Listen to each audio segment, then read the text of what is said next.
A Werewolf Shifter Romance, written by Amelia Hart. Chapter 1. Desperation's Price. The fluorescent lights hum overhead as Nora Reed pushes her cleaning cart down the empty corridor of the Iron Fang Corporation's 20th floor. It's 2:47 a.m. on a Thursday, and the building is silent except for the soft squeak of her cart's wheels against polished marble. She's worked this route for 3 months now, long enough to memorize every security camera angle, every blind spot, every pattern in the night guard's rounds. Long enough to plan what she's about to do. Her hands tremble slightly as she guides the cart past the executive offices, past the conference rooms with their floor-to-ceiling windows overlooking the sleeping city. The medical supply depot is at the end of this hallway, tucked behind an unmarked door that most people wouldn't look at twice. But Nora has looked. She's studied the keypad, watched the delivery personnel enter their codes, pieced together the pattern through weeks of careful observation. 4-year-old Finn's face flashes through her mind. Her son, growing thinner each day despite everything she tries. The doctors can't explain it. Every test comes back inconclusive.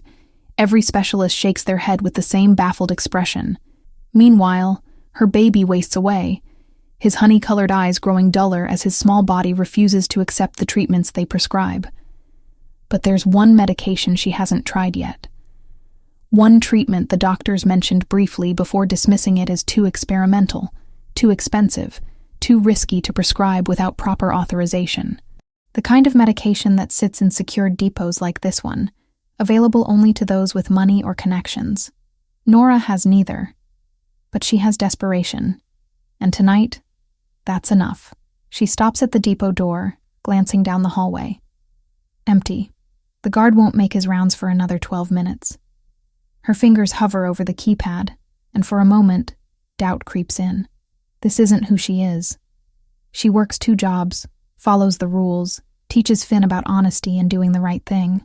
Then she remembers the way he struggled to breathe yesterday morning, the way his small hand felt too fragile in hers, and she punches in the code. The lock clicks. The door swings open. Inside, the depot is smaller than she expected, lined with white shelves holding neatly labeled boxes and bottles. The temperature is cool, controlled, and the air carries the sharp scent of antiseptic. Nora's heart hammers against her ribs as she moves quickly through the rows, scanning labels until she finds what she needs. Morpholin 7, the experimental treatment that might, just might, give Finn a chance.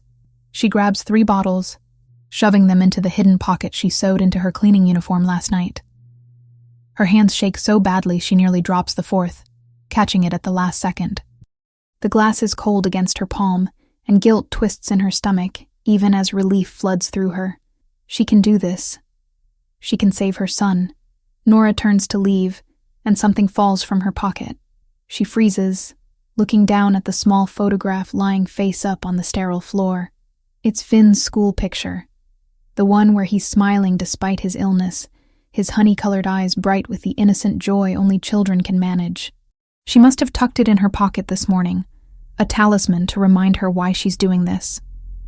She reaches for it, but footsteps echo from somewhere distant in the building. The guard, making an early round.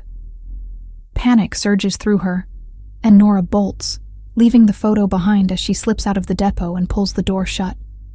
She forces herself to walk calmly back to her cart, to breathe normally, to look like just another exhausted cleaning woman finishing her shift. The medications feel heavy in her pocket, a physical weight that matches the guilt pressing down on her chest. But when she thinks of Finn, of giving him these treatments and watching color return to his cheeks, the guilt becomes bearable. She can live with being a thief if it means her son lives at all. Nora's apartment is on the 4th floor of a building that has seen better decades. The elevator hasn't worked in months, so she climbs the stairs, her exhausted legs protesting each step. It's almost 5 a.m. now, and she needs to catch 2 hours of sleep before her morning shift at the diner starts. Inside, their tiny 1-bedroom apartment is dark and quiet. She checks on Finn, finding him asleep in his small bed, his breathing shallow but steady. His brown curls are damp with sweat, and she gently brushes them back from his forehead. He doesn't wake, lost in whatever dreams 4-year-olds have. "I got it, baby," she whispers. "I got the medicine that's going to help you." She's halfway to the kitchen, planning to hide the bottles before catching a few hours of sleep, when someone knocks on the door. Nora's blood turns to ice. It's 5 a.m. Nobody knocks at 5 a.m. unless something is very, very wrong. The knock comes again, firm and patient. Her mind races. Could they have caught her already? Could the cameras have seen something she missed? She moves to the door on trembling legs, peering through the peephole. A man stands in the hallway, and Nora's breath catches. He's tall, probably over 6 feet, with dark hair and a presence that seems to fill the narrow corridor. He's dressed in dark jeans and a black shirt, and there's something about the way he stands, perfectly still, perfectly balanced, that triggers every prey instinct she didn't know she had. His eyes lift to the peephole, as if he knows exactly where she's looking, and Nora jerks back.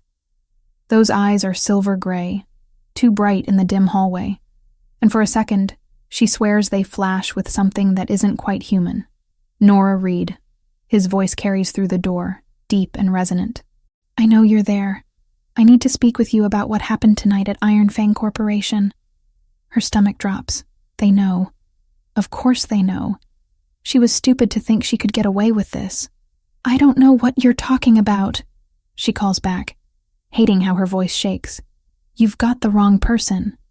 I have the right person, and the photo you left behind makes that rather indisputable. There's a pause. Your son is very handsome.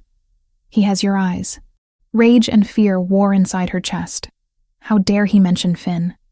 How dare he threaten her child? She yanks the door open, stepping into the hallway and pulling it shut behind her to keep their conversation from waking her son. Don't you dare talk about my son, she hisses, keeping her voice low. Whatever you think I did, I know exactly what you did. The man, and up close he's even more intimidating, radiating a kind of contained power that makes her want to step back, studies her with those unsettling silver eyes. You broke into a secured medical depot and stole approximately $4,000 worth of experimental medications. Nora's last hope crumbles. Then arrest me. Call the police. Do whatever you're going to do, but leave my son out of this. I'm not here to arrest you. He tilts his head slightly, and there's something predatory in the gesture. I'm here to offer you a deal. A deal? She laughs, but there's no humor in it. What kind of deal? The kind where you avoid prison, and your son gets the treatment he actually needs. His eyes narrow slightly. The medication you stole won't work, by the way. Morpholin 7 is designed for human blood disorders. Your son's condition is different. Cold dread washes over her. How do you know about his condition? Who the hell are you? My name is Cade Ironfang. I own the building you were cleaning tonight, and I know about your son's condition because I can sense what he is. He takes a step closer, and Nora finds herself backing against her apartment door. Just like I can sense what you are, even if you don't know it yourself yet. You're insane. But even as she says it, something in his words resonates with a truth she can't explain. I'm calling the police. Go ahead. Explain to them why you broke into my medical depot. Explain how you'll pay for a lawyer while your son continues to deteriorate. Cade's expression softens slightly, just enough to make him seem almost human. Or you can listen to what I'm offering. A chance to save him. A chance to understand why he's sick in the first place. Nora stares at this stranger who somehow knows impossible things about her son, about her. Every instinct screams that she should run, should grab Finn and disappear into the city. But there's something in Cade's eyes. Not cruelty, not threat, but something that might actually be concern. What do you want from me? She asks finally, her voice barely above a whisper. Cade's mouth curves into the ghost of a smile. To talk. Inside, preferably where your neighbors won't overhear what I'm about to tell you about your son's real condition. Nora's hand finds the doorknob behind her, and she realizes she's about to make a choice that will change everything. Let this dangerous stranger into her home, or watch her son continue to waste away while she goes to prison for trying to save him. She opens the door. Chapter 2. The Impossible Truth. Cade Ironfang stands in Nora's cramped living room, and somehow the space feels even smaller with him in it. His presence fills every corner. A weight that has nothing to do with his physical size, and everything to do with the way he carries himself. Authority radiates from him in waves that make Nora's instincts scream warnings she doesn't understand. "You can't seriously expect me to believe any of this," she says, keeping her voice low so Finn won't wake. "Shifters? Werewolves? That's fiction. That's movies and bad romance novels." "Is it?" Cade moves to the window, looking out at the city beginning to wake under the pre-dawn sky. "Then explain your son's symptoms. Explain why every human doctor looks at his blood work and finds nothing wrong, while he continues to fade. Explain why you've felt different your whole life, like you don't quite fit in your own skin." Nora's breath catches. She has felt that way, for as long as she can remember. Like there's something just beneath her surface. Something restless and wild that she can never quite reach. She's always attributed it to anxiety, to stress, to the 1,000 small traumas of growing up poor and alone. "Lucky guess," she manages. It's not a guess. Cade turns back to face her, and his eyes catch the dim light from the kitchen in a way that seems wrong. Too bright, too reflective, like an animal's eyes in headlights. "Your son is dying because he's half shifter, and his body is rejecting the human side. Or maybe it's rejecting the shifter side. Either way, the conflict is killing him slowly." That's insane. But even as she says it, pieces start clicking together in her mind. The way Finn has always been sensitive to sounds no one else hears. The way he sometimes growls in his sleep, an inhuman sound that no 4-year-old should be able to make. The way dogs either love him instantly or cower away. "I can prove it to you," Cade says quietly. "But once I do, there's no going back. You'll know the truth about what exists in the shadows of your world. Are you ready for that?" Nora thinks about Finn sleeping in the next room, his small chest rising and falling with breaths that come too shallow. She thinks about the stolen medications in her pocket that won't work, that can't help him because his illness isn't human at all. "Show me," she says. Cade's eyes meet hers, and something passes between them. A moment of understanding, of recognition. Then he steps back, giving himself space, and Nora watches as the impossible happens. His eyes change first, the gray-silver brightening to an inhuman glow. Then his features shift subtly, becoming sharper, more predatory. It's not a full transformation. He doesn't become a wolf before her eyes, but it's enough. Enough to see the beast living just beneath his skin. Enough to know that everything he said is true. Nora's legs give out, and she sinks onto the worn couch. "Oh my God, I'm sorry." Cade's voice is rougher now, carrying an edge that wasn't there before. He blinks, and his eyes return to normal, the otherworldly glow fading. "I know this is a lot to process." "A lot to process." Nora laughs, but it's a broken sound. "You're telling me my son is dying because he's part monster. Not a monster." There's steel in Cade's voice now. "A shifter. We're not monsters, Nora. We're just different. We've existed alongside humans for thousands of years, living in the spaces between your world and ours. And you can cure him? You can actually save my son." "I can." Cade moves closer. And this time, Nora doesn't flinch away. But the treatment is complex. It will take months, and it requires resources I can only provide on my own territory. You would need to come with me. Both of you. Nora's mind races. Leave everything? Her jobs, her apartment, the life she's built through sheer stubborn determination? But what life will Finn have if she doesn't? "What's the catch?" she asks, because there's always a catch. "What do you want in return?" "You'll work for me. Pay off the debt you incurred by stealing from my depot." Cade's expression is unreadable. 6 months of service, and your son gets the treatment he needs. After that, you're free to go. What kind of service? Nora hates how small her voice sounds, but she needs to know. She needs to understand what she's agreeing to. "Nothing that will harm you or compromise your dignity." Cade's tone is firm. "You'll work in my household, help with various tasks. Think of it as a job with room and board included. You'll be under my protection, which means no one can touch you or your son. In my world, that's worth more than you realize." Nora looks toward Finn's room, where her baby sleeps, unaware that his mother is negotiating with a monster. No, a shifter, for his life. What choice does she really have? Watch him die, or trust this stranger who claims he can save him. I need to think about it, she starts to say, but Finn's voice cuts her off. Mommy? He stands in the doorway, small and fragile in his dinosaur pajamas, his honey-colored eyes wide. Who's the wolf man? Nora's heart stops. Baby, go back to bed. It's still early. He smells like the forest. Finn takes a step closer to Cade, and Nora moves instinctively to intercept. But Cade raises a hand.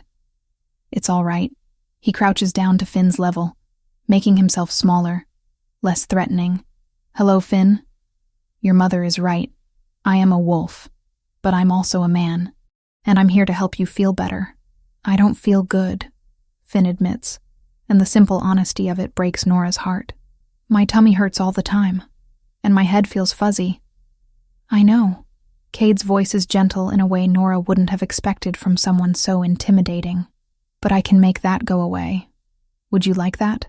Finn nods, then looks at his mother for permission. The trust in his eyes is absolute, and Nora realizes she's already made her decision. She made it the moment she broke into that depot, the moment she chose to do whatever it took to save her son. Okay, she says, and the word feels like jumping off a cliff. We'll come with you. But I have conditions. Cade straightens, his attention shifting back to her. Name them. I want to see where we'll be staying before I agree to anything. I want to meet the person who'll be treating Finn, and if at any point I feel like we're in danger, we leave. No arguments, no threats. We just go.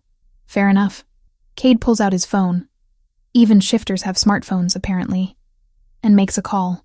Owen? I need you to bring the car to the address I'm texting you. We have passengers. He ends the call and looks at Nora. Pack what you need for a few days. We'll send for the rest once you've seen the estate and decided to stay.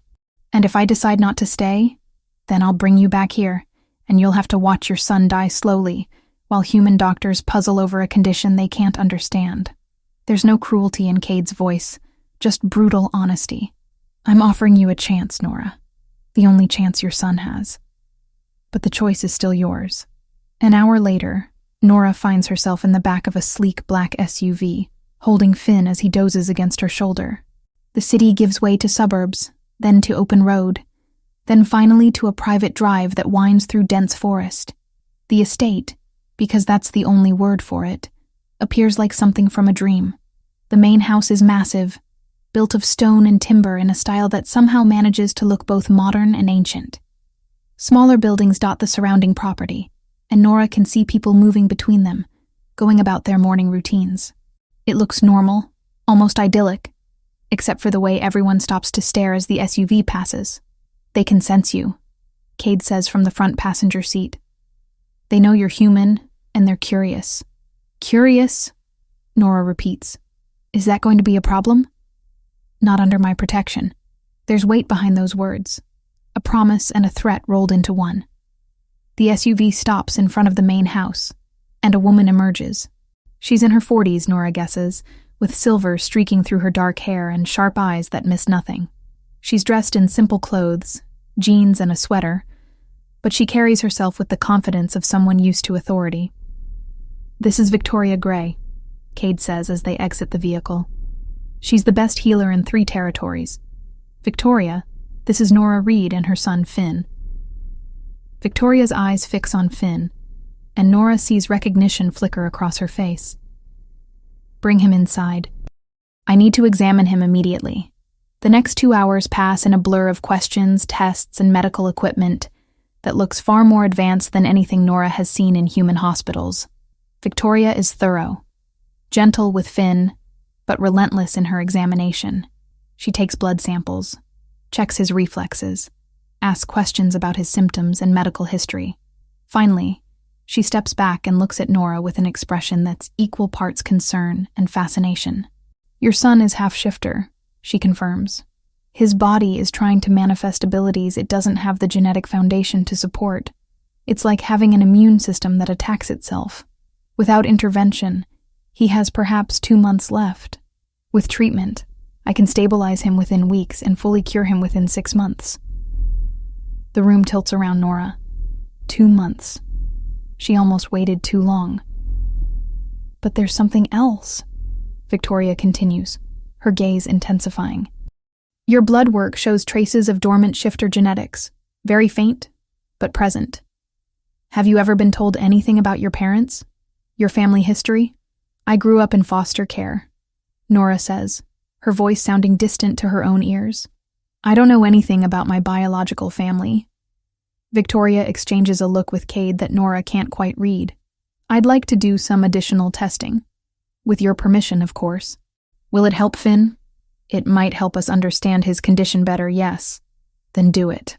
As Victoria prepares to take another blood sample, Cade's phone buzzes. He steps away to take the call, his voice too low for Nora to hear. When he returns, his expression is carefully neutral. But Nora catches something in his eyes. Curiosity, maybe, or concern. I'm ordering a full background investigation, he tells Victoria. I want to know everything about Nora's family history. Quietly. Understood. Nora wants to protest, wants to demand to know why her past matters, but exhaustion crashes over her. She's been awake for over 24 hours. She's just learned that monsters are real, and her son is part of a world she never knew existed. The questions can wait. There are rooms prepared for you, Cade says, his voice gentler now. Rest. We'll talk more later once you've processed all of this. As a staff member leads them through the massive house to a suite of rooms that's bigger than her entire apartment, Nora catches sight of herself in a mirror. She looks lost, overwhelmed, completely out of her depth. But when she looks at Finn, already perking up slightly after Victoria's initial treatment, she knows she made the right choice. Whatever it costs her, whatever this world holds, she'll face it. For him, she'll face anything. Chapter 3. Territory and Threat. 3 weeks have passed since Nora arrived at the Kingdom Estate, and she's learned that adapting to a world where monsters are real is easier than she expected. Or maybe she's just too exhausted to resist anymore. Finn's transformation has been remarkable. The treatments Victoria administers twice daily have brought color back to his cheeks, energy to his small body. He runs through the estate grounds now, laughing in ways Nora thought she'd never hear again. Yesterday, she watched him play with other children, shifter children, and felt her heart expand with gratitude, even as fear whispered warnings about how different he is, how different she is. Nora herself works from dawn until evening, paying off her debt in whatever ways Cade's household requires. Some days she helps in the kitchens, learning to prepare meals for a community of 200 shifters. Other days she works in the administrative offices, filing reports and organizing documents that reference things like territorial boundaries and pack hierarchies. The work isn't difficult, but it's constant, and it keeps her too busy to dwell on how completely her life has changed. The nights are hers, though, and she spends them in the estate's library, devouring books about shifter history and law. She needs to understand this world, needs to know the rules that govern these creatures who can kill with their bare hands, but choose to live by codes older than human civilization. The books are fascinating and terrifying in equal measure, full of customs that seem both barbaric and oddly noble. Tonight she's reading about the Council of Alphas, the governing body that oversees all shifter territories in North America, when Owen finds her curled up in one of the leather chairs. Still studying? He asks, his tone gentle but amused. Owen has been kind to her these past weeks, explaining things when she's confused, never making her feel stupid for not knowing what everyone else considers basic knowledge. I'm trying to understand the difference between territorial law and pack law, Nora admits, gesturing at the heavy tome in her lap. They seem to contradict each other sometimes. That's because they do. Owen settles into the chair across from her, his red hair catching the lamplight. Territorial law governs interactions between packs. Pack law governs behavior within a pack. When they conflict, the Alpha King, Cade, has to mediate. It's one of the reasons his position exists. It seems complicated. It is, but you're learning faster than most humans would. Owen's expression grows more serious. There's a council meeting tomorrow. Cade wants you there. Nora's stomach drops. Why? I'm just working off my debt. I'm not part of any of this political stuff. You became part of it the moment you set foot on Kingdom territory. The other alphas know about you. Know that Cade is harboring a human thief and her half-blood son. Some of them aren't happy about it. Owen leans forward, his voice dropping. Stay in the back. Don't speak unless spoken to. And whatever you do, don't react to anything Jesse Callahan says. Who's Jesse Callahan? Alpha of the Nightfang Pack. He's been challenging Cade's authority for years, looking for any weakness he can exploit. Having you here gives him ammunition. Nora thinks about this as she lies in bed later, staring at the ceiling. She knew her presence would complicate things for Cade, but she hadn't realized she might actually endanger his position. The guilt twists in her stomach, mixing with fear. If Jesse Callahan decides to make her his target, what can she possibly do to defend herself? The council chamber is nothing like Nora expected. Instead of some medieval throne room, it's a modern conference hall with floor-to-ceiling windows overlooking the forest. 20 alphas sit around an enormous table, and the pressure of their combined presence makes the air feel thick, hard to breathe. These aren't just powerful people. They're apex predators barely contained in human skin. Nora stands in the back as Owen instructed, trying to make herself invisible. She can feel eyes on her, assessing, judging. Most of the alphas ignore her after the initial curious glance, but one man watches her with an intensity that makes her skin crawl. Jesse Callahan. She recognizes him from Owen's description. Tall, broad-shouldered, with dark hair and eyes that seem to miss nothing. He's handsome in a brutal way, but there's something in his expression that sets off every alarm bell in Nora's head. "Let's address the elephant in the room," Jesse says, his voice cutting through the preliminary discussions like a blade. "You're harboring a human criminal on Kingdom grounds, Cade. A thief who violated our security and endangered our secrecy. What message does that send?" Cade's expression doesn't change, but Nora can see tension in his shoulders. "It sends the message that mercy and justice aren't mutually exclusive. Nora Reed stole medication to save her dying son. She's paying her debt through service, and her child is receiving the treatment he needs. Both outcomes serve the greater good." "The greater good," Jesse laughs, but there's no humor in it. "The greater good is maintaining the boundaries between our world and theirs. She knows what we are now. What happens when she leaves here and tells everyone about us?" "She won't," Cade says flatly. "She understands the consequences." "Does she? Or are you just hoping she does because you're too soft to do what's necessary?" Jesse's gaze shifts to Nora, and she feels pinned beneath it. "We have laws for a reason. Humans who discover our existence are either bound to us through mating or they're eliminated. Those are the only options that have kept us safe for thousands of years." Nora's blood turns to ice. Eliminated. He's talking about killing her. Several alphas murmur agreement, and Nora realizes with growing horror that this isn't just Jesse's opinion. It's apparently standard practice. Cade brought her here knowing she'd either have to stay forever or die. The gratitude she's felt toward him curdles into something bitter. "Nora Reed poses no threat to our security," Cade says, his voice carrying the weight of command. "She has no one to tell, no connections to expose us to. Her only concern is her son's welfare, which depends on our continued goodwill. She's not going to risk that." "So you say." Jesse stands, placing his hands on the table. "But I've done some investigating, Alpha King. Your little human thief is more interesting than she appears. Tell me, Nora, why did you target Ironfang Corporation specifically? Out of all the medical facilities in the city, why choose the one belonging to the Alpha King?"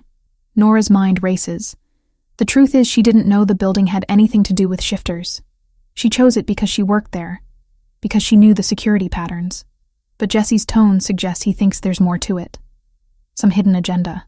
"I worked there," she says, her voice steadier than she feels. "I knew the building layout. That's all. Convenient." Jesse's smile is cold. "Or perhaps someone told you what to look for. Perhaps you're not acting alone." "That's ridiculous," Nora says, anger overriding caution. "I'm a single mother who was trying to save her son. There's no conspiracy, no grand plan. I'm sorry if that's too boring for whatever paranoid fantasy you're constructing." The room goes very quiet. Owen makes a small sound that might be a groan. Several alphas lean back in their chairs, watching with increased interest. Jesse's expression darkens. You dare speak to me that way, human? I dare speak the truth. Nora steps forward, her hands clenched at her sides. You want to paint me as some kind of threat because it supports whatever power play you're making against Cade. But I've seen the reports you filed last month claiming Cade was mismanaging territorial resources.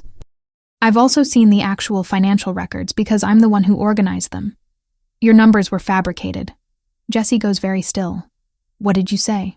3 weeks ago, you filed a complaint with the council about Cade's resource allocation. You claimed he was hoarding medical supplies in Kingdom territory, leaving other packs undersupplied. But the distribution logs show equal allocation across all territories. You lied. Nora's voice gains strength as she continues. And last year, you filed a report claiming Cade violated territorial boundaries during a hunt, but the GPS data from the tracking collars, which I also organized, proves his pack never crossed into your lands. You lied then, too. The silence in the room is absolute. Nora realizes what she's just done, accused an alpha of dishonesty in front of the entire council, and terror floods through her, but it's too late to take it back. Jesse's face contorts with rage. You dare. Enough. Cade's voice cracks through the tension. Nora, sit down. Jesse, you'll have opportunity to respond to these accusations, but not by threatening a human under my protection. Your protection? Jesse's laugh is ugly. Since when do you protect liars and thieves? She's making wild accusations without proof. I have proof, Nora interrupts, her fear giving way to stubborn determination. I can show you the files. I can show you exactly where the discrepancies are, because I'm the one who's been digitizing your paper records for 3 weeks. I know what you filed versus what actually happened. Jesse looks like he wants to rip her throat out. This isn't over, he says, his voice dropping to a growl. Not by a long shot. He storms from the chamber, and several of his allies follow. The remaining alphas exchange glances, some impressed, others wary. Well, one of them says dryly, that was entertaining. Cade's eyes find Nora's across the room, and she can't read his expression. Anger, concern, pride, maybe all three. We'll recess for today, he announces. Owen, escort Nora back to her quarters. The rest of you, I want those files Nora mentioned pulled for review. If Jesse has been falsifying reports, we need to know the extent of it. As Owen hurries her from the chamber, his hand tight on her elbow, Nora's adrenaline begins to crash. I just made an enemy of an alpha, didn't I? Not just any alpha, Owen says grimly.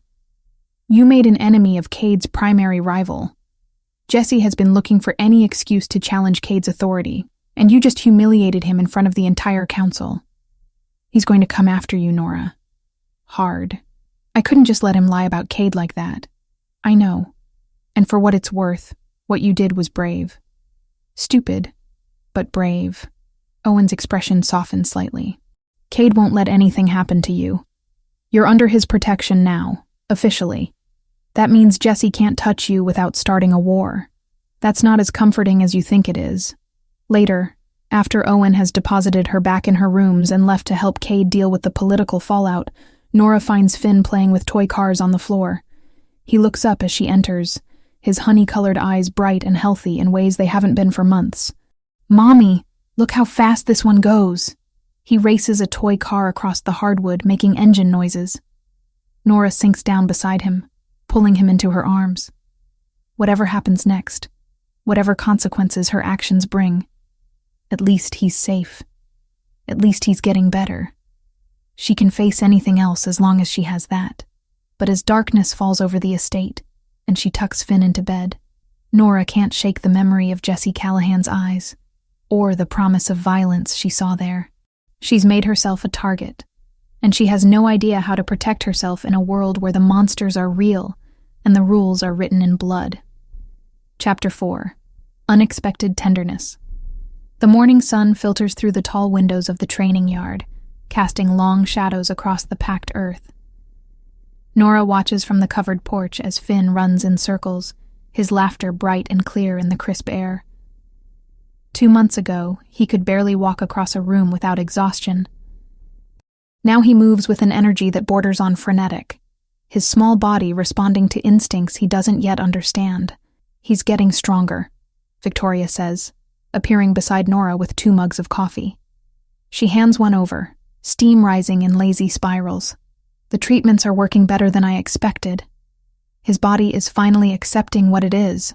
What he is, Nora corrects quietly, wrapping her hands around the warm ceramic. A shifter. Half shifter, Victoria clarifies. But yes, in another month he'll start experiencing partial shifts. Nothing dramatic. His eyes might flash gold. His canines might extend slightly. He'll need guidance through that transition. Nora's stomach tightens with anxiety she can't quite name. I don't know how to teach him any of that. I don't even know what I am, not really. Victoria's expression softens. You're his mother. That's what matters most. But Cade has offered to help with the shifter-specific aspects. If you're comfortable with that. Before Nora can respond, Cade himself emerges from the main house, dressed in simple jeans and a dark shirt. He moves across the yard toward Finn, who spots him and immediately runs over with the fearless enthusiasm only children possess. Cade, watch this. Finn demonstrates what appears to be an attempted cartwheel, landing in a tangled heap that would have worried Nora 6 weeks ago. Now she knows his shifter healing will handle any scrapes or bruises almost instantly. Cade crouches down to Finn's level, and Nora finds herself transfixed by the gentleness in his movements.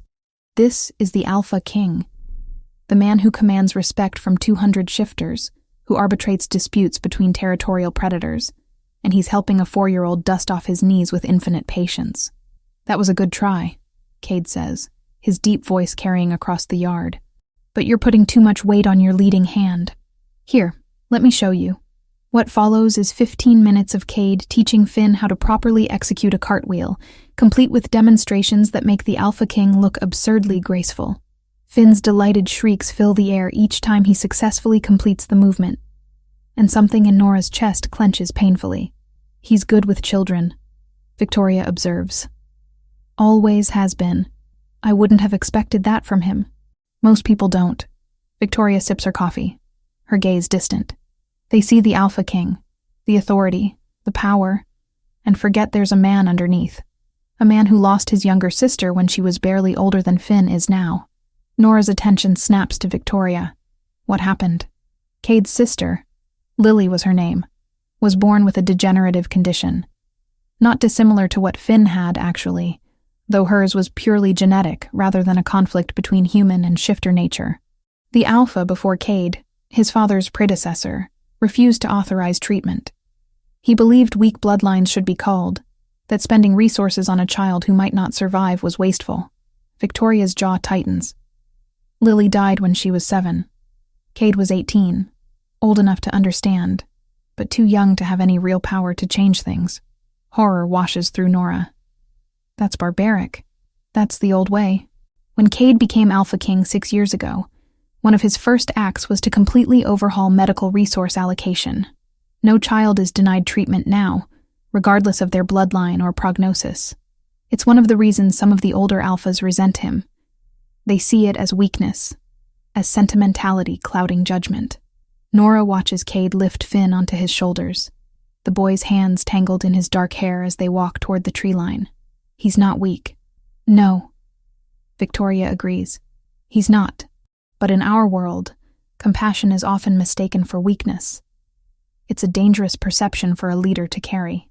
The conversation stays with Nora throughout the day as she works in the administrative offices, filing reports, and organizing the endless paperwork that apparently even supernatural beings generate. She finds herself distracted, her mind wandering to Cade and Finn, exploring the forest together, to the way Cade's expression softened when he looked at her son. By evening, when she finally makes her way back to their quarters, she finds Finn already in his pajamas, chattering excitedly to Owen about everything he saw in the woods. And then Cade showed me how to find north using the moss on trees. And we saw deer, and he said maybe next time I can try tracking them, and Finn finally notices his mother. Mommy, we found a waterfall. That sounds amazing, baby. Nora ruffles his curls, then looks at Owen. Thank you for watching him. Actually, Cade just dropped him off a few minutes ago. Said he had council business to attend to, but wanted to make sure you knew Finn had dinner already. Owen stands, stretching. The kid's got good instincts. Cade thinks he'll be an excellent tracker once he's older. After Owen leaves and Finn is tucked into bed, still talking drowsily about his adventure, Nora finds herself restless. She should be tired. She's been working since dawn. But something pulls her toward the main house, toward the wing where she knows Cade's private offices are located. She finds him in his study, bent over maps spread across a massive desk, his dark hair falling forward as he traces territorial boundaries with one finger. He doesn't look up when she knocks softly on the open door. "Come in, Nora." She steps inside, suddenly uncertain why she came. "I wanted to thank you for spending time with Finn today. He hasn't stopped talking about it. He's a good kid." Cade finally looks up, and there's something in his silver-gray eyes that makes her breath catch. "Smart, curious, brave. You've done well with him. I've done my best." Nora moves closer to the desk, looking at the maps. "What are you working on?" "Territorial disputes. Jesse Callahan has been testing our borders again, pushing his patrols closer to Kingdom lands." Cade's expression darkens. "He's looking for any excuse to escalate. Because of me. Because he's been looking for ways to undermine my authority for years. You just gave him a convenient focal point." Cade leans back in his chair, studying her with an intensity that should be uncomfortable, but somehow isn't. "Don't take responsibility for his choices, Nora. Jesse would have found another excuse if you hadn't existed. Victoria told me about your sister." The change in Cade's expression is immediate. Surprise, then a flash of old pain carefully controlled. "Did she? I'm sorry. I can't imagine losing someone like that. Watching them suffer when treatment existed but was denied." Nora hesitates, then continues. "It explains a lot about why you helped us. Why you didn't just turn me over to the police. I helped you because it was the right thing to do." Cade stands, moving around the desk until he's close enough that she can feel the warmth radiating from him. "But yes, Lily's death shaped how I lead. I won't let politics or tradition stand in the way of saving a child. Not ever again." The conviction in his voice sends shivers down Nora's spine. This close, she can smell him. Pine and something darker. Something wild that calls to a part of her she's only recently begun to acknowledge. The attraction she's been trying to ignore for weeks flares hot and undeniable. "Nora." Her name is rough on his lips. "You should go." "Why?" She doesn't move. "Because you're under my protection, and that means certain lines can't be crossed. Because you're here because you had no other choice. And I won't take advantage of that." His hand lifts, almost touching her face before he catches himself. "Because if you stay much longer, I'm going to forget all the very good reasons why keeping distance between us is important." Nora's pulse races. She should listen, should walk away. But something reckless has taken root inside her. What if I don't want distance? Cade's eyes flash with something that isn't quite human. "You don't know what you're saying." "I know exactly what I'm saying." And suddenly she does. The awareness of him, the pull she's felt since that first night in her apartment, has been building into something undeniable. "I'm attracted to you, Cade. I have been for weeks. You're grateful." His voice is strained. "That's different." "I can tell the difference between gratitude and attraction." Nora takes a deliberate step closer. "Can't you?" For a moment, she thinks he'll close the distance, that he'll kiss her, and they'll cross whatever line he's trying so hard to maintain. She can see the want in his eyes, feel the tension crackling between them. Then he steps back, and the moment shatters. "Victoria completed her investigation into your blood work," he says, his tone shifting to something more professional, though his eyes still burn with barely controlled hunger. "She found records. Your mother was an Omega who fled from a pack about 28 years ago. The records are incomplete. We don't know which pack yet, but we're working on it." The revelation should shock her, but somehow it doesn't. It explains the traces of shifter genetics in her blood. Explains why Finn carries abilities despite having a human father. "So I'm not entirely human," she says slowly. "No, you're not." Cade moves back to his desk, putting necessary space between them, which complicates things further. "If word gets out about your bloodline, other packs might have claims on you under old laws regarding Omega fugitives and their descendants." "Claims?" "Ownership claims. Omegas who flee their packs technically remain pack property under ancient law. Their children inherit that status. Cade's jaw tightens. It's an archaic, barbaric practice that I've been trying to eliminate, but change is slow. If the wrong people learn about your heritage before we can establish your independence legally, they could try to force you into servitude. Fear cuts through the lingering heat of attraction. You're saying I could be claimed by whatever pack my mother fled from? I'm saying I won't let that happen. There's steel in Cade's voice now. Absolute conviction. You're under my protection, Nora. That supersedes any historical claims. But we need to move carefully. We need to find out which pack your mother came from, and why she ran before someone else does. Nora sinks into one of the leather chairs facing his desk, her mind racing. Every answer seems to come with 10 new questions, and she's not sure she wants to know what other secrets her bloodline holds. Get some rest, Cade says, more gently now. We'll figure this out. I promise. As Nora makes her way back to her quarters, she can still feel the ghost of that almost touch. The heat of Cade's gaze. The attraction between them is real and growing stronger, but now it's tangled up with politics and ancient laws and dangers she's only beginning to understand. The moon rises over the Kingdom estate, and somewhere in the distance, a wolf howls. Nora stands at her window, watching shadows move through the trees, and wonders what other revelations await. Chapter 5. Ancient Claims. The alarm sounds at dawn, pulling Nora from restless sleep. It's not the gentle chime that signals morning routines on the Kingdom estate. This is harsh, insistent, the kind of sound that means danger. She's out of bed before she's fully conscious, checking on Finn, who stirs groggily in his small bed. Mommy, what's that noise? I don't know, baby. Stay here. She pulls on clothes quickly, her heart hammering. Through the window, she can see shifters moving with urgent purpose toward the main gates, and her stomach drops. Owen appears at her door moments later, his expression grim. Cade wants you in his office. Now. What's happening? Jesse Callahan is at our borders with a dozen of his pack members. He's demanding an audience with the council. Owen's jaw tightens. He's demanding you. The walk to Cade's office feels too short. Nora's mind races with possibilities, none of them good. When she enters, she finds Cade standing at the window, his posture rigid with barely controlled tension. Victoria is there too, along with several other high-ranking pack members. Nora. Cade turns, and the intensity in his silver-gray eyes makes her breath catch. Jesse has discovered something about your bloodline. Something that gives him legal grounds to make a claim on you. What kind of claim? The worst kind. Victoria steps forward, her expression apologetic. Your mother didn't just flee from any pack. She fled from Nightfang, Jesse's pack. We found birth records that match your description, your approximate age.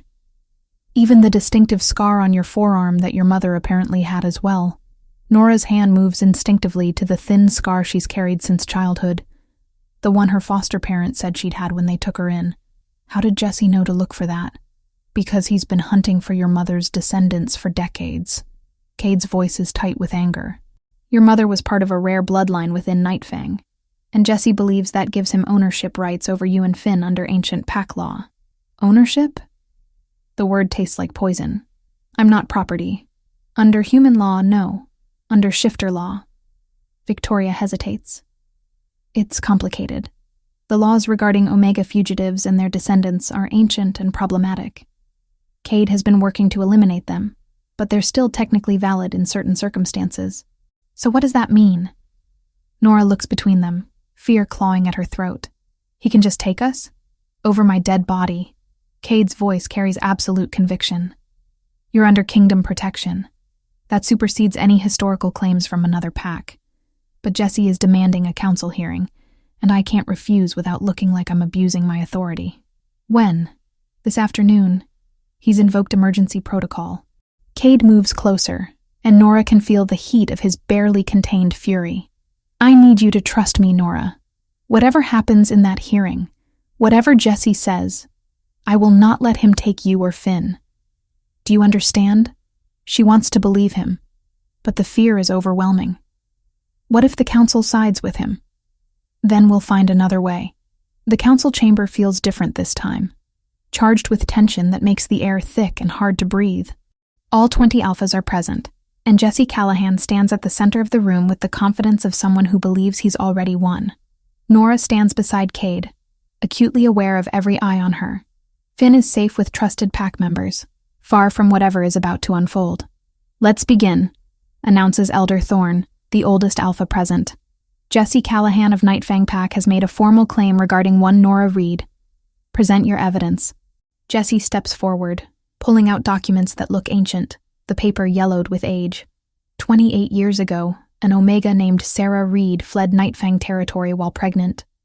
She was part of the Shadow Wolf bloodline, a rare and valuable lineage that belongs to Nightfang by right of ancestral covenant. That Omega disappeared without trace. But her child survived. His eyes fix on Nora. This woman bears the physical markers consistent with Sarah Reed's daughter. The distinctive scar pattern on her right forearm, the unusual amber gold eye color, even her facial structure matches old photographs. He spreads photos across the table. Images of a woman who could be Nora's twin, just slightly older. The resemblance is undeniable. By ancient law, Jesse continues, descendants of fugitive Omegas remain property of their mother's original pack. I claim Nora Reed and her son as Nightfang Pack members, to be returned to our territory immediately. The chamber erupts in murmurs. Some alphas nod in agreement, citing tradition. Others look uncomfortable, glancing at Cade. "Your claim is noted," Elder Thorne says. "Cade Ironfang, as Alpha King and current protector of the accused, you may respond." Cade stands, and his presence fills the room. Jesse's interpretation of ancient law is convenient, but incomplete. Yes, those laws exist, but they were written in a time when Omegas had no rights, when they were treated as property. I've been working to abolish these laws precisely because they're barbaric and outdated. Nora Reed is a free individual under my protection. She owes Nightfang nothing. She owes Nightfang her bloodline. Jesse counters. Shadow Wolf genetics are Nightfang heritage. Her mother stole that when she fled, and now I'm reclaiming what was taken. You're not reclaiming anything. You're trying to enslave a woman who's done nothing wrong. She's a thief who broke into your own medical depot, Jesse says smoothly, hardly innocent. A crime for which she's already serving restitution under my judgment. The argument continues, legal precedents flying back and forth, but Nora barely hears it. Her mind is racing, looking for solutions, for any way out of this nightmare. Her gaze falls on one of the law books she'd been studying, still sitting on a side table from the last council meeting. Trial by challenge.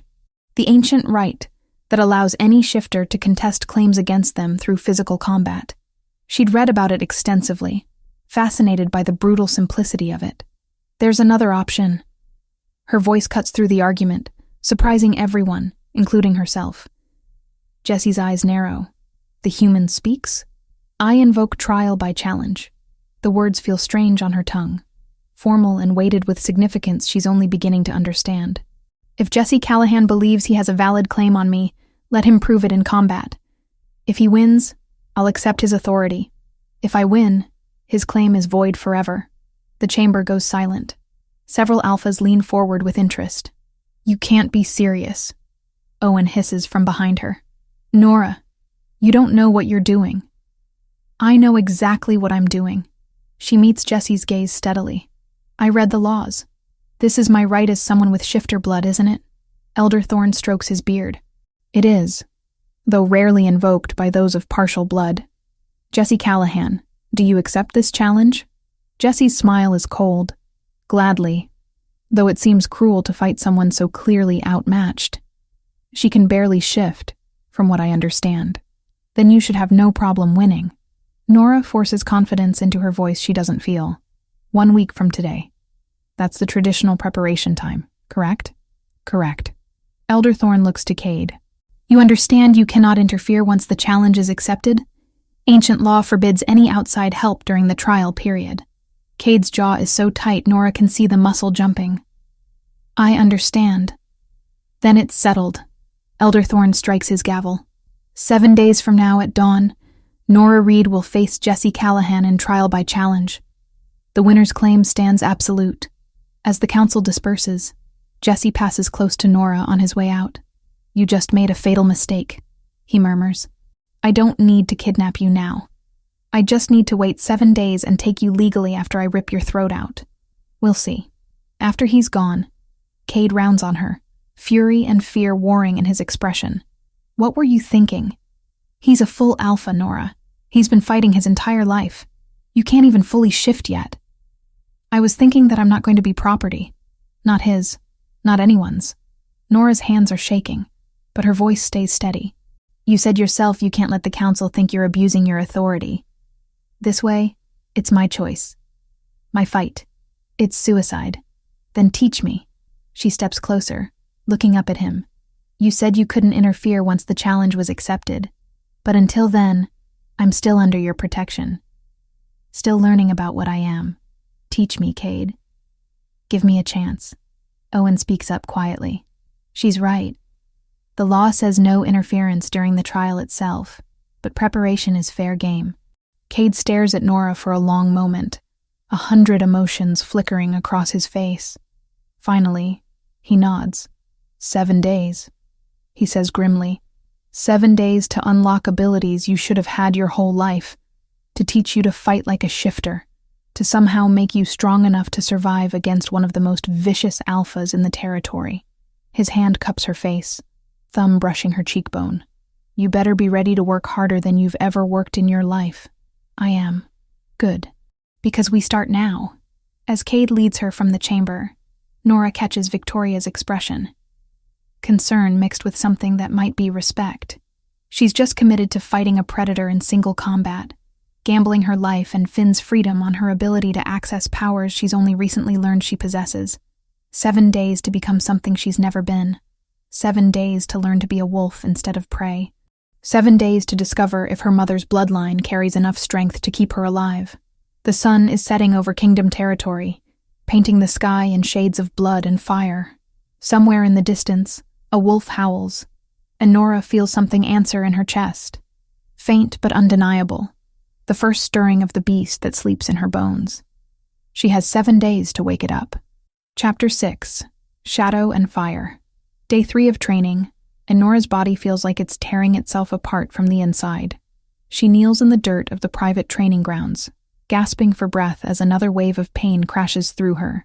Her hands shake violently, fingers elongating into something not quite human before snapping back to normal, with a sickening sensation that makes her stomach turn. Breathe through it. Cade's voice is steady, but she can hear the strain underneath. Don't fight the shift. Let it happen. I can't. The words come out broken. It hurts too much. I know. He crouches beside her, close enough that she can feel his warmth, but not touching. 3 days of this torture, and he hasn't touched her once during the shifts, as if afraid physical contact might make things worse. Your body is trying to access abilities it's never used. It's like forcing a muscle that's been dormant your entire life to suddenly carry weight. But you're getting closer. I can feel it. Nora looks at her hands, watching her nails darken and sharpen before returning to normal. The partial shifts have been happening more frequently over the past 72 hours. Flashes of gold in her eyes when she's angry. Her canines extending when she's frightened. Claws erupting from her fingertips during moments of extreme stress. Each time the pain is excruciating, and each time she can't sustain it for more than a few seconds. Jesse is going to kill me, she says flatly. Not if we unlock your full shift first. Cade stands, offering his hand. Again. This time think about Finn. Think about what you're protecting. Nora takes his hand, and electricity shoots through her at the contact. Over 3 days of intensive training, something has shifted between them. The attraction that's been simmering since she arrived has intensified into something that feels dangerous and inevitable. She catches him watching her when he thinks she's not looking, sees the hunger in his eyes before he locks it away behind alpha authority. She feels it too. The pull toward him that has nothing to do with gratitude and everything to do with the way her body responds to his presence, the way something inside her recognizes him on a level that transcends logic. Ready? He asks. She nods, releasing his hand and stepping back. Closing her eyes, Nora focuses on Finn's face, on the memory of him struggling to breathe, on the fear that Jesse will take him. Rage builds in her chest, hot and wild, and she reaches for it. pulls it closer. The shift begins. Her bones start to reshape, muscles tearing and reforming. Her vision sharpens, colors becoming more vivid. She can smell everything. The earth beneath her feet, the trees surrounding them. Cade's scent of pine, and something uniquely him that makes her want to move closer. Then the pain hits. A white-hot agony that steals her breath. Her body convulses, caught between human and wolf, neither one nor the other. A scream tears from her throat as her spine tries to realign itself, as her face begins to elongate before snapping back. "Hold it," Cade urges. "Just a few more seconds." But she can't. The shift collapses, leaving her gasping and human on the ground. Blood trickles from her nose, and her entire body trembles with exhaustion. Cade is beside her instantly, his hands finally making contact, gentle on her shoulders. "That was better. You held it almost 15 seconds that time. 15 seconds won't be enough. It's progress." His thumb brushes her cheek, wiping away blood she didn't realize was there. The gesture is tender, intimate, and when their eyes meet, the air between them crackles with tension. "Cade." His name is a whisper. "I know." His hand lingers against her face. "I feel it too." They stay frozen in that moment, both aware they're crossing lines that should remain firmly in place. Then Owen's voice cuts through the silence. "Alpha, Victoria needs to see you both immediately. She says it's urgent." Victoria's medical facility is all chrome and sterile white, but her expression carries weight that has nothing to do with clinical detachment. She spreads papers across her desk. Test results, blood work analyses, genetic mapping that looks impossibly complex. "I've been running deeper tests on your blood samples," Victoria says without preamble, "looking for anything that might explain why your shifts are so difficult, why you can't seem to stabilize your transformation. And," Nora grips the edge of the desk, "you're not just descended from an Omega bloodline. You're Shadow Wolf." Victoria's voice carries awe and concern in equal measure. One of the rarest shifter lineages in existence. Most people believe they're extinct. Cade goes very still beside her. "Are you certain?" "Completely. The genetic markers are unmistakable once you know what to look for. Shadow wolves possess an ability no other shifter can replicate. They can mask their presence entirely. Scent, sound, even their physical forms can become nearly invisible when they choose." Victoria looks at Nora. "That's why your shifts are so painful. You're not just trying to become a wolf. You're trying to access abilities that require an entirely different level of control." "Shadow wolves," Nora repeats, the words feeling strange. What else can they do? They're natural spies and infiltrators. In ancient times, they were sought after by every pack for espionage and assassination work. They were also hunted nearly to extinction because of how dangerous they were perceived to be. Victoria's expression grows darker. "If Jesse knows what you are, and I suspect he does, then his interest in you isn't just about ancient ownership laws." Cade's jaw tightens. "He wants to use her abilities against the kingdom. If he can control a shadow wolf, he could infiltrate our territory undetected, gather intelligence, even position assassins without anyone knowing." "Exactly." Victoria pulls up another file. "I did some digging into Nightfang pack history. 28 years ago, they had 3 shadow wolf females. All of them fled within a 6-month period. Jesse's father was known for forcing shadow wolves to commit acts they found morally repugnant. Assassinations of rival alphas, theft of pack secrets, even murdering pack members who challenged his authority." Nora's stomach turns. "My mother fled to protect me from that. I believe so." "And Jesse has been hunting for shadow wolf descendants ever since, hoping to rebuild what his father lost." Victoria meets Nora's eyes. The trial by challenge isn't just about ownership. It's a trap with multiple outcomes that benefit Jesse. If he wins, he gains control of you and your abilities. If he loses but you kill him, you become a murderer in front of the entire council, which could turn public opinion against Cade for harboring you. If Cade interferes to save you, he breaks ancient law and loses credibility as Alpha King. "And if I win without killing him?" Nora asks. "Then Jesse's claim is void forever, and you remain free." Victoria's tone suggests she doesn't believe that outcome is likely. "But Nora, You need to understand what you're up against. Jesse has been an alpha for 20 years. He's killed challengers, survived pack wars, and he fights with the ruthlessness of someone who's never known defeat. Your partial shifts won't be enough. The room falls silent, the weight of Victoria's words settling over them. Nora thinks about Finn sleeping safely in their quarters, unaware his mother is preparing to fight a monster to keep him free. She thinks about the pain of the partial shifts, about how her body rebels against becoming what it should naturally be. There has to be a way to accelerate the process, Cade says finally. Some way to push through her body's resistance. Victoria hesitates. There is one method, but it's dangerous and incredibly painful. Tell me. Forced transformation through the mate bond. Victoria's gaze moves between them. If a potential mate's presence can trigger protective instincts strong enough, it can override the body's natural resistance to shifting. But it requires emotional vulnerability, requires lowering every defense. And the process, she trails off. It could kill her if her body isn't ready. Nora's heart pounds. What do you mean, mate bond? Cade's silence speaks volumes. When she turns to look at him, she sees confirmation in his eyes. He's known. Maybe not consciously at first, but he's known. You feel it, Victoria says gently. Both of you have felt it growing stronger. The recognition, the pull toward each other, the way your bodies respond when you're near. That's a mate bond forming. It's rare between an alpha and someone of mixed blood, but with Shadow Wolf genetics. She shakes her head. Your bloodline is powerful, Nora. Powerful enough to call to an alpha king. Nora can't process this. The attraction she's felt, the connection she's tried to dismiss. It's not just chemistry. It's something fundamental, something written into her very DNA. I can't ask you to do this, Cade says, his voice rough. The mate bond isn't something to manipulate for tactical advantage. It's what we have, Nora interrupts. 4 days until the trial, and I can barely hold a partial shift for 20 seconds. If this is our best option, then we take it. You don't understand what you're agreeing to. The emotional connection required, the vulnerability. I understand that if I don't figure out how to shift completely, Jesse wins.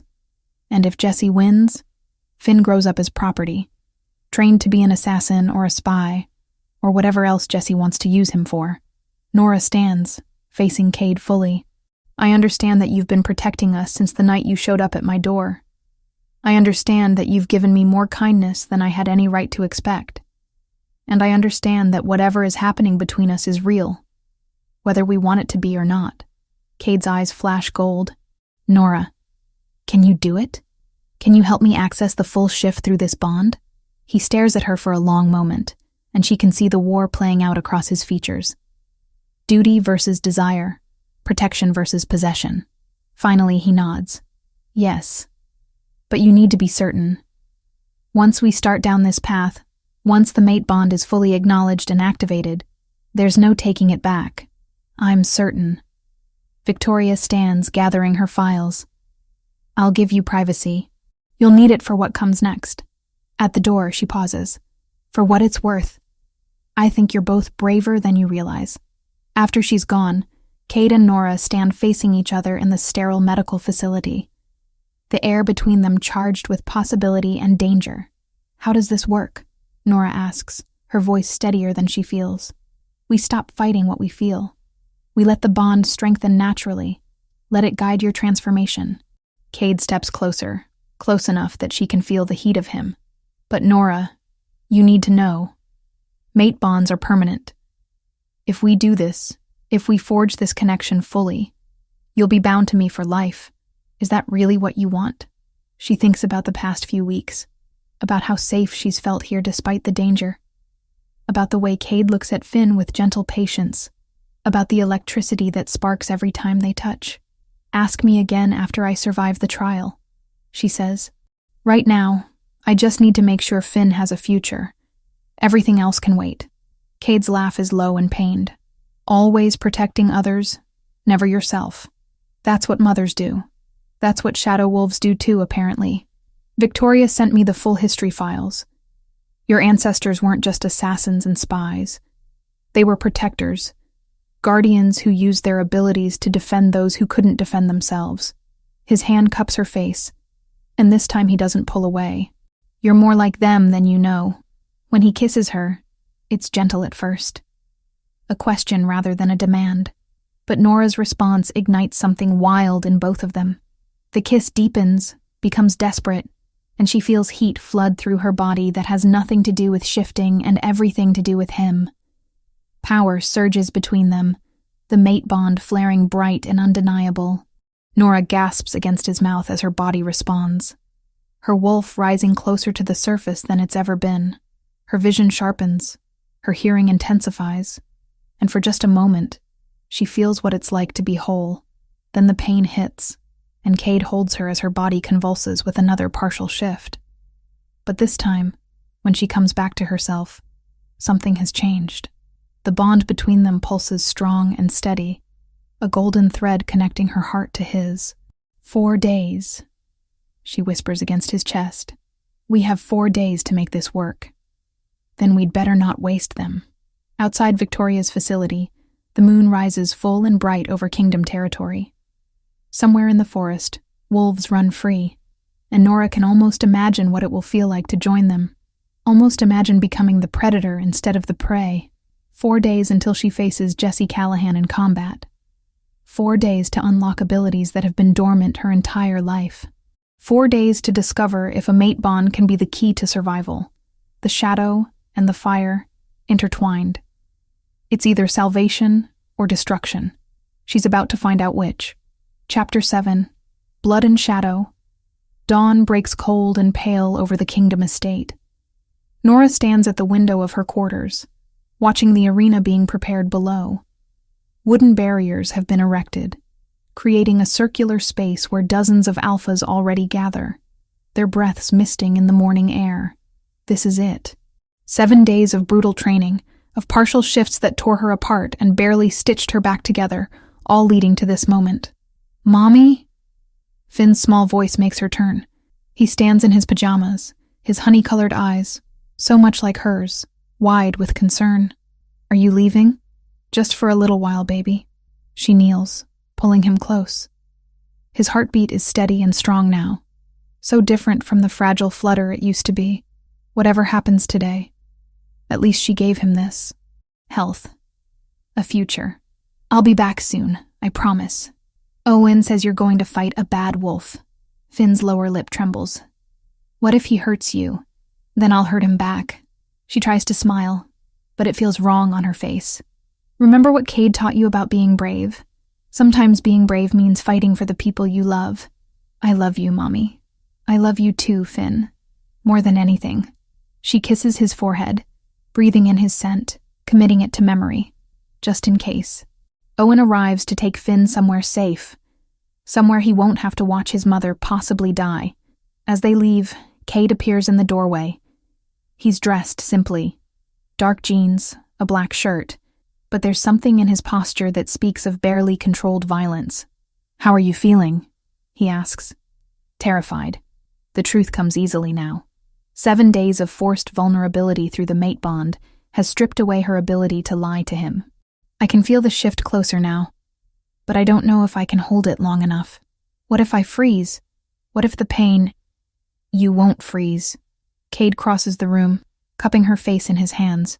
You're the strongest person I've ever met, Nora. You stole from me to save your son. You stood up to Jesse in front of the entire council. You've endured pain that would have broken most shifters and kept pushing forward. You won't freeze. The mate bond pulses between them, warm and steady. It's grown stronger over the past week, fed by stolen moments of connection. His hands teaching hers how to fight, their bodies learning each other's rhythms, their wolves recognizing what their human halves were afraid to admit. If I don't make it, don't.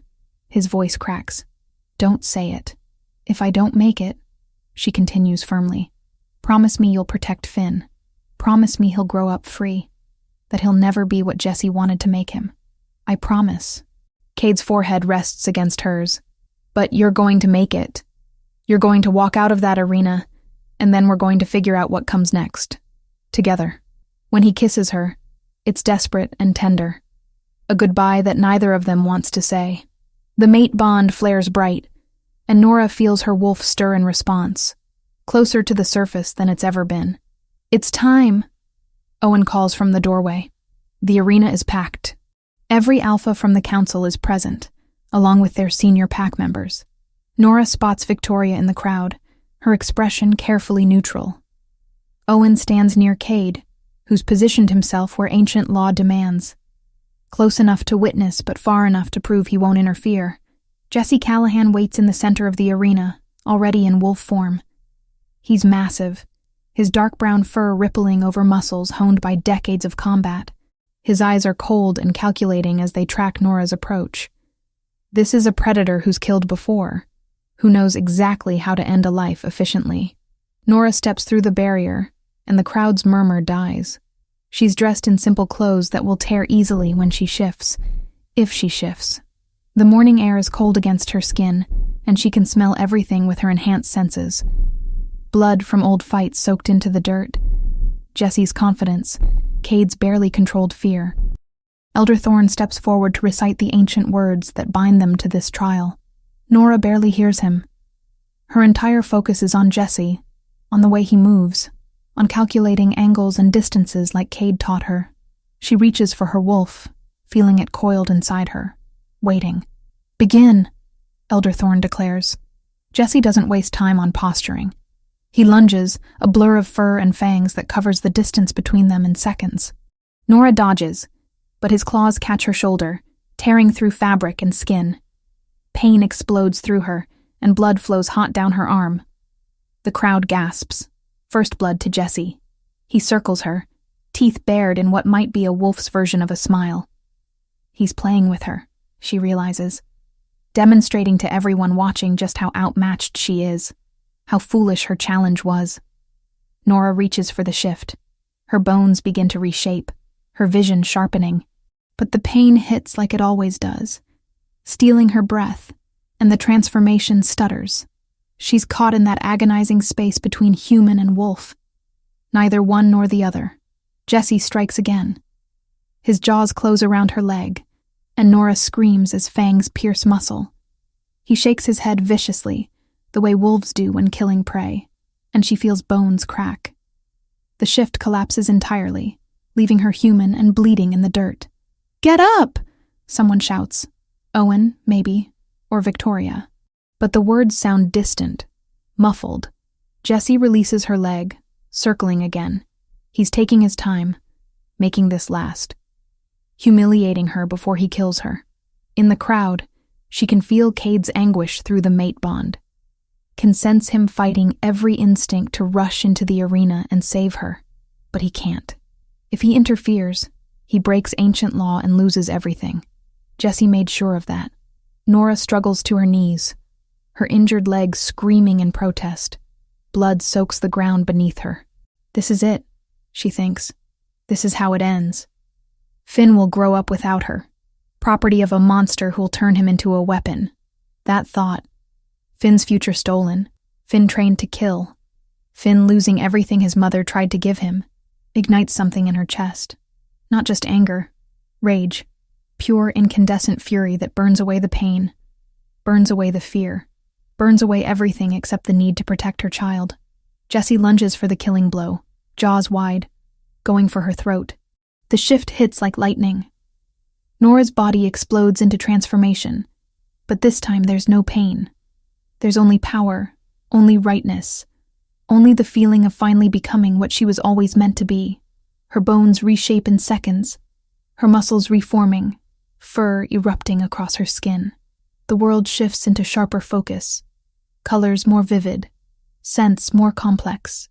She meets Jessie mid-lunge as a wolf, but not just any wolf. Her fur is midnight black, marked with silver patterns that seem to shimmer in the morning light. She's smaller than Jessie, built for speed rather than power, but there's something in her presence that makes the watching alphas go silent. Shadow Wolf, the legends made flesh. Jessie's confidence wavers. She can smell it on him, the first hint of fear. They collide in a tangle of fur and fangs. Jessie has experience, but Nora has instinct, has abilities coded into her DNA that her wolf knows how to use even if her human mind doesn't. She moves in ways that shouldn't be possible, her form seeming to blur at the edges, making it hard for Jesse to track her exact position. When she strikes, it's surgical, a bite to his shoulder that tears muscle, claws raking across his ribs. She's not trying to kill him. Some part of her human consciousness is still present, still making choices.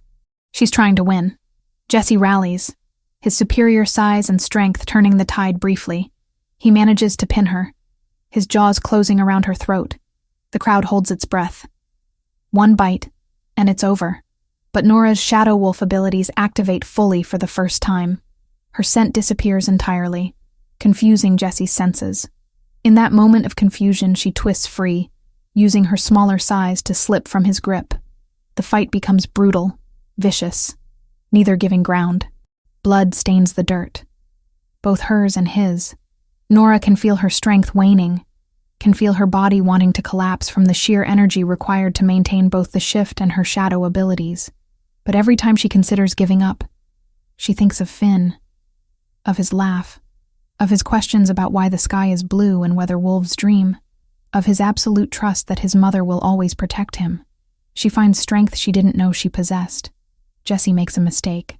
He overextends on a lunge, and Nora sees her opening. She moves like water, like shadow, getting inside his guard. Her jaws close around his throat, not hard enough to tear, but hard enough to make her point. She has him. She can end this right now. The arena goes silent. Jesse goes still beneath her, recognizing defeat. One bite, and he dies. Everyone knows it. But Nora releases him.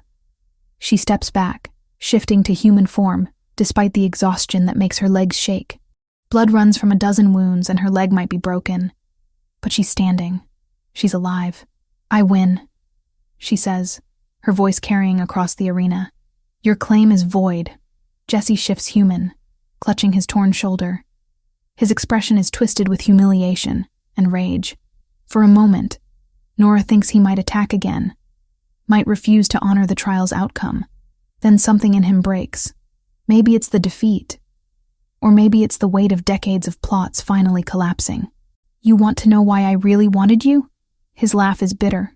The Shadow Wolf abilities were valuable, yes, but the real plan was simpler. I needed you to infiltrate Kingdom territory, to use your abilities to position assassins. I was going to force you to kill Cade, or watch your son die slowly. He looks at Cade now, his smile vicious. But I had a backup plan too. I gambled that the great Alpha King would break his own laws to save his precious human. If you'd interfered, Cade, I'd have had grounds to challenge your authority. Either way, I won. Or I should have. The watching Alphas erupt in outrage. Several move toward Jesse, but Elder Thorn raises his hand. Jesse Callahan, you have admitted to plotting the assassination of the Alpha King and attempting to manipulate sacred trial laws for personal gain. His voice carries judgment. You are stripped of your Alpha status effective immediately and banished from all Pack territories. The Council will appoint new leadership for Nightfang Pack. Jesse's face goes white. For an Alpha, losing their position is worse than death. He's lost everything. Power, Pack, purpose. As guards move to escort him from the arena, Jesse's eyes meet Nora's one last time. She sees hatred there, but also something that might be grudging respect. She beat him. A half-blood who could barely shift a week ago beat a 20-year veteran Alpha in single combat. Nora's legs finally give out. She collapses, but Cade is there before she hits the ground. Ancient law be damned now that the trial is complete. His arms wrap around her, and she can feel his relief through the mate bond, so intense it nearly overwhelms her. You did it, he whispers against her hair. My brilliant, impossible mate. You did it. Victoria rushes over with her medical kit, already barking orders. But Nora barely hears any of it. Her body is shutting down from exhaustion and blood loss, her consciousness flickering. The last thing she sees before darkness takes her is Finn breaking free from Owen's grip and running toward her, his small face streaked with tears but lit with joy. He's safe. He's free. She did it. Chapter 8. Choice and Freedom. Nora wakes to sunlight streaming through unfamiliar windows, and the steady beep of medical equipment. Her body feels like it's been torn apart and stitched back together, which, she supposes, isn't far from the truth. Every muscle aches, and her left leg throbs beneath layers of bandages. "You're awake." Cade's voice draws her attention. He sits in a chair beside the bed, looking exhausted. Dark circles shadow his silver-gray eyes, and his usually neat hair is disheveled. "You've been unconscious for 2 days." 2 days? Nora tries to sit up, but pain lances through her ribs. "Finn is fine. He's been here every day, but Owen took him for breakfast an hour ago. He wanted to be here when you woke up, but I didn't know when that would be." Cade moves closer, his hand finding hers on the blanket. "Victoria says you'll heal completely. The shifter healing is finally working properly now that you've achieved your first full transformation." Memories flood back. The arena, Jessie's confidence, the moment her wolf finally emerged fully, the feeling of power, of rightness, of becoming what she was always meant to be. "I won," she says, and it's still hard to believe. "You did more than win. You showed the entire council what shadow wolves are capable of. You showed them mercy when you could have killed Jessie." Cade's expression is proud, and something deeper. The council has been in session almost constantly since the trial. A lot has changed in 2 days. What kind of changes? The laws regarding Omega fugitives and their descendants have been abolished. Unanimous vote. No one can ever claim ownership of you or Finn again, no matter what pack your mother fled from. Cade's thumb traces patterns on the back of her hand. They've also voted to modernize several other ancient laws that treat certain shifters as property. Your trial became a catalyst for reform that I've been pushing for years. Relief washes through Nora so intensely it brings tears to her eyes. We're really free? Completely. Legally recognized as independent shifters under kingdom protection. Cade pauses. There's more. The council wants to formally acknowledge your bloodline. Shadow wolves were nearly driven to extinction because people feared them. But you've shown that fear was misplaced. They want to extend an official apology to your mother's line and offer reparations. Reparations? Nora laughs, but it hurts her ribs. What does that even mean? Territory, if you want it. Resources to rebuild shadow wolf knowledge and traditions. Recognition as a distinct bloodline with full rights within shifter society. Cade's gaze intensifies. They're offering you a position on the council itself, Nora. A seat at the table where decisions are made. The magnitude of this hits her. Weeks ago, she was a struggling single mother who didn't even know shifters existed. Now she's being offered political power in a world she's barely begun to understand. I don't know if I'm ready for that. You don't have to decide now. The offer stands whenever you want to accept it. Cade's expression shifts to something more vulnerable. But there's something else we need to discuss. The mate bond. Nora's breath catches. The bond still pulses between them, warm and steady. But in her exhausted state, she hasn't had time to process what it means. During the trial preparation, we activated the mate bond to help you access your shift. It worked, obviously. But Nora, you need to understand what that means. Cade's voice is careful, measured. Mate bonds are permanent. Once fully formed, they don't break. You'll always feel me, always be drawn to me, and I'll always feel you. It's not something that can be undone. I know. And she does. The reading she did in those early weeks included information about mate bonds, about how rare and precious they are. I also need you to know that you have a choice. Cade's words come faster now, like he's afraid if he doesn't say them quickly, he won't say them at all. The bond exists, but how we handle it is up to you. You came here because you had no other options. You stayed because your son needed treatment.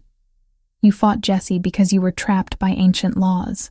I won't add another cage by demanding you accept me as your mate. Nora stares at him. At this powerful alpha king who's offering her freedom even though it clearly costs him. What do you want? I want you to choose me because you want to. Not because biology or circumstance forced you to. His voice drops lower. I want you to stay here. To build a life with me and Finn. To become my Luna and my partner in every sense. But only if that's what you want too. And if I say no? Pain flickers across his features, but his voice stays steady. Then we figure out how to coexist with the bond. I'll never force you, Nora. Never use my position or the bond to take away your choice. You've had too many people try to control you already. The door bursts open, and Finn rushes in, Owen trailing behind with an apologetic expression. Mommy, you're awake. Hey, baby. Nora opens her arms, and Finn carefully climbs onto the bed, mindful of her injuries. I missed you. I was so scared. His small body trembles. But Cade said you were really brave and that you won, and now the bad wolf can't ever hurt us. That's right. We're safe now. Both of us. Finn looks between his mother and Cade, and there's a wisdom in his 4-year-old eyes that seems too old for his age. Are you going to be sad if we leave? Cade's expression carefully neutral. I'd miss you both very much. But your mother gets to decide where you live and what's best for you.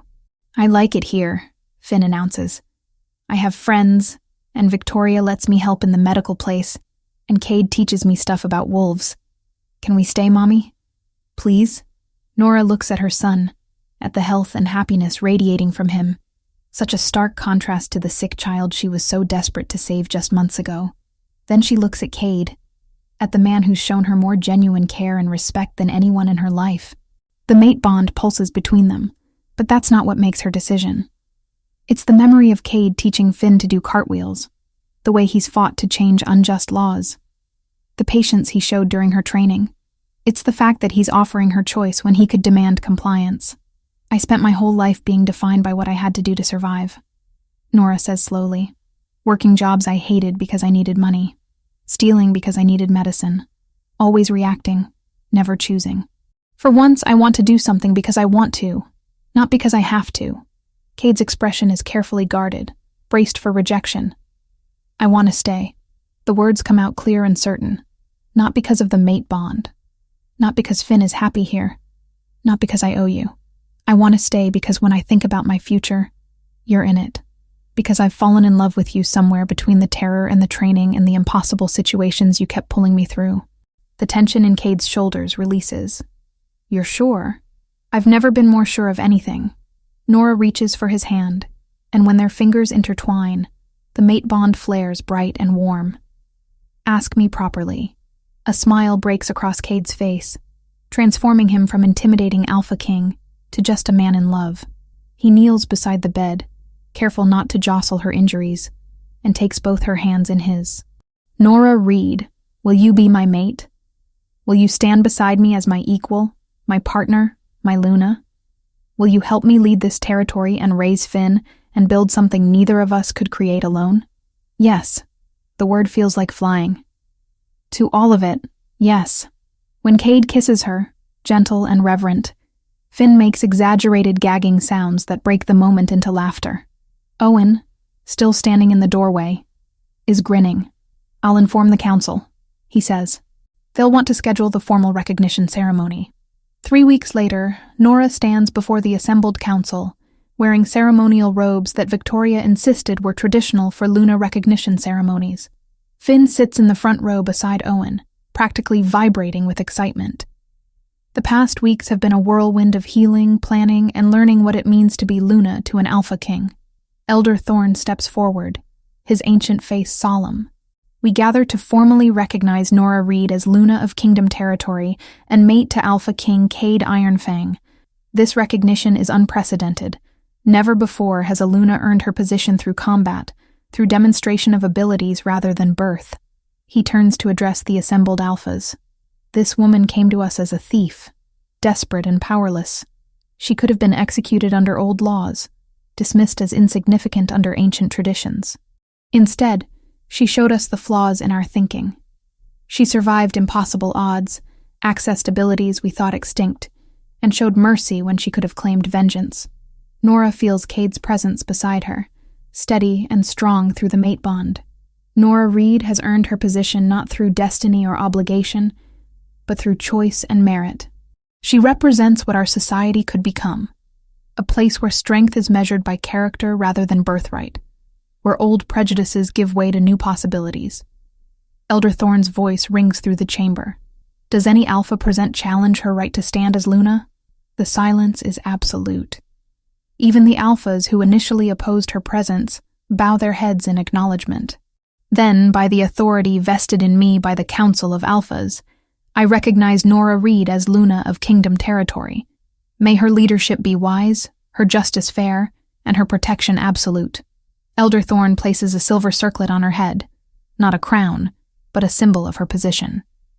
Rise, Luna Nora, and take your place. Cade takes her hand, and together they face the council. The mate bond between them pulses with shared emotion. Pride, love, hope for what they'll build together. Finn's voice cuts through the formal moment. "That's my mom," he shouts, making several alphas smile despite the ceremony's solemnity. Later, after the formal proceedings have ended and the celebration has begun, Nora finds a quiet moment on the balcony overlooking Kingdom Territory. The estate spreads below her, alive with activity. Shifters move between buildings, children play in the commons, and in the distance, wolves run free in the forest. Having second thoughts? Cade joins her, wrapping his arms around her waist. No, just thinking about how much has changed. Nora leans back against him. Months ago, I was breaking into your medical depot, terrified and desperate. Now I'm Luna of the entire Kingdom Territory. It doesn't seem real. You earned every bit of it. You fought for it, bled for it, proved yourself worthy of it. Cade's breath is warm against her ear. I'm proud of you, Nora, not just as your mate, but as someone who's watched you discover your strength. I couldn't have done it without you. You could have, but I'm grateful you didn't have to. He turns her to face him, ready for what comes next. Nora thinks about the responsibilities awaiting her, the council seat she's decided to accept, the work of helping other shadow wolves who might still be hiding in fear. She thinks about Finn growing up strong and free, about building a life with Cade, about finally having the family she's always wanted. More than ready. The sun sets over Kingdom Territory, painting the sky in shades of gold and crimson. Inside the estate, music and laughter spill from the celebration. Finn is probably teaching other children the cartwheel technique Cade showed him. Victoria is likely ensuring everyone eats enough. Owen is undoubtedly coordinating everything with his usual efficiency. This is home now. Not because she had no other choice, but because she chose it. Because she fought for the right to choose and won. Nora Reed came to Kingdom Territory as a thief and a desperate mother. She became Luna through blood, determination, and the discovery of abilities she never knew she possessed. But most importantly, she became free. Free to choose her path, free to love without obligation, free to build a future on her own terms. The shadow wolf who spent her life in hiding has finally stepped into the light. And the light, she discovers, is exactly where she belongs.